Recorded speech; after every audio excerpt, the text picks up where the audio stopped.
on the drive up here we got very excited, and the reason why we got so excited, it's the noise of an internal combustion engine exhaust sound. That sound is something to get very excited by. Plus, there's something else to get excited by. This is the Golf GTI Clubsport. This fits between GTI and Golf R. This one has 300 horsepower, so 40 less than the Golf R. It is a two-wheel drive for sure, but in actual fact, I think this might be the best one to live with, and it might actually, for driving purposes, be the best Golf GTI ever.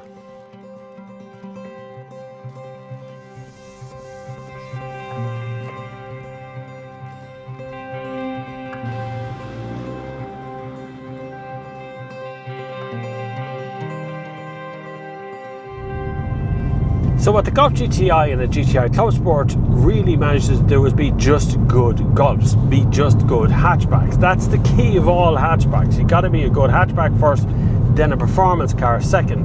The Clubsport manages to be a performance car all the time, and I kind of like that. Now the spec is different from the UK, I get it. We don't get the dampeners and suspension dampeners and things in here as standard. They're all optional extras. Is this as good as something like a Yaris GR? No, but they're very different cars. This you could drive every single day, and that's the difference here. You can happily drive this thing to work. You bring the kids to school. You can happily drive anywhere. The fuel economy is pretty good as well. For a GTI Golf with 300 horsepower. Remember, 300 horses is what the Golf R started with. So it's 30 less horsepower in this than that, but this is completely usable every day. To make it usable every day, it has a big back seat that would sit 3. The audio system is good and Apple CarPlay works fine, but the rest of the system just doesn't work at all. I'm going to cover that in more detail just later in the video.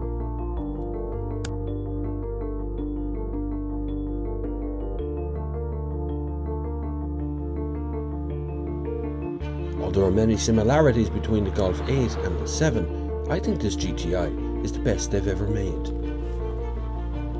And when I say the best Golf GTI ever, I'm reminded of the fact that the exterior of this car looks extraordinarily like Golf 7. And that's because a lot of it actually is. When you look at the back quarter panel here, definitely coming from a Golf 7. And the rear end of it, the whole lot, it's really only the front of it that's actually changed. But things have changed underneath, the way that they've made the car develop, the way that they put the car together, and the way they made the performance and handling department become very important to them. There's a 2-litre TSI putting out 221 kilowatts or 300 horsepower in old money. It's coupled to a 7-speed DSG. Volkswagen say the consumption is 7.4 litres per 100 kilometres and the emissions are 167 grams per kilometre. But I've gotten better on the fuel consumption depending on how I drive.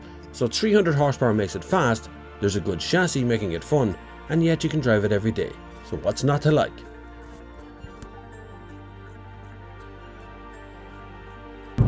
Now what's not usable every day and what really will get on your nerves is the Volkswagen Infotainment system. The touchscreen and all that kind of stuff just doesn't work, Volkswagen. We're going to have to address this.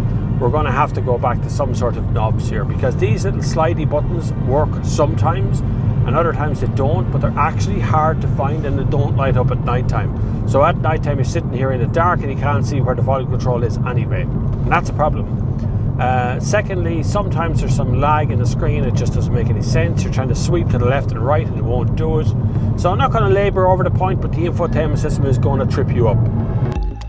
The Clubsport is a car that's meant to go beyond just performance figures. This is designed to offer engagement that neither the regular GTI or even a Golf R can match. The car sits 10 mils lower all around. It gets new springs and new dampers at the rear. There's also more front camber. The brakes are beefed up with 357mm discs, and the electronically controlled limited slip differential has been returned. Also, what's growing on me is performance of the car. I really enjoy driving this. You can have a lot of crack on the right road in this car. You really can. It really is a fun place to be. It's a proper hot hatch, like a hot hatch should be, without being too bumpy, lumpy or anything else. And most important is these seats are super comfy. Like, you can handy enough drive across the continent in this. And when you want to overtake, of course, you're kind of overtaking speed. Getting to overtaking speed is actually very straightforward. Just floor it. car just hunkers down onto the road and you're obliterating everything around you. That's the most important part of this car. It just feels like such a good place to be.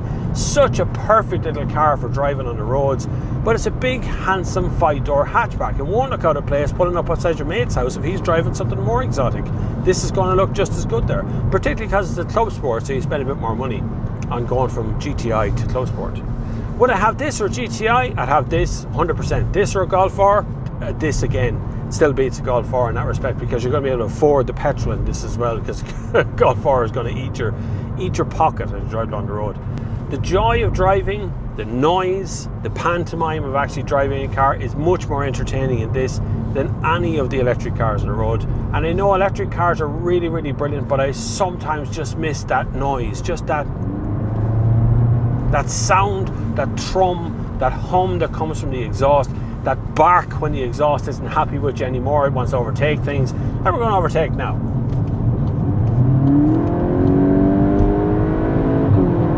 I mean, that even a little poof out the back of it is just exciting. It is an exciting car to be in. It's an exciting car to drive. Really does hold the road incredibly well. That limited slip differential at the front just cuts through the corners no matter what you chuck it into.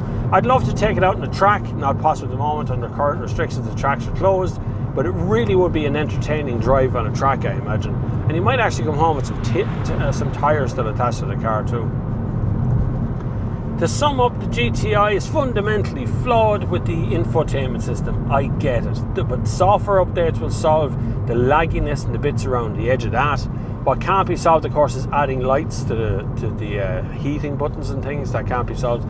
But the rest of the car is fine. I don't mind anything else. There's some touchscreen things that are on the steering wheel here, which I don't like as well, because sometimes you brush them with your hand and you suddenly change the radio station as you're driving along, or you've set the active cruise control.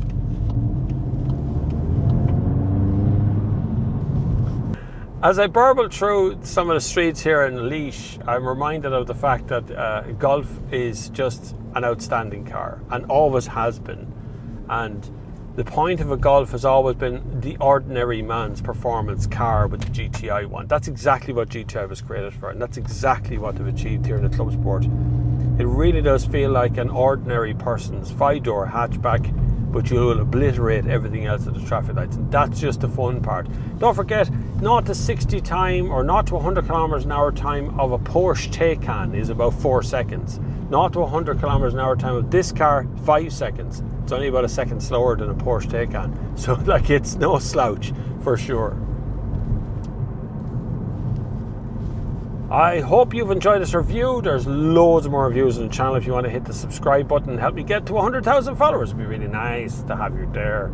If you like the review, please share it, please subscribe, please click the like button, leave me a comment, let me know what you think of a GTI Golf or Club Sport, or which one would you pick, or Club Sport or GTI Golf, just wondering.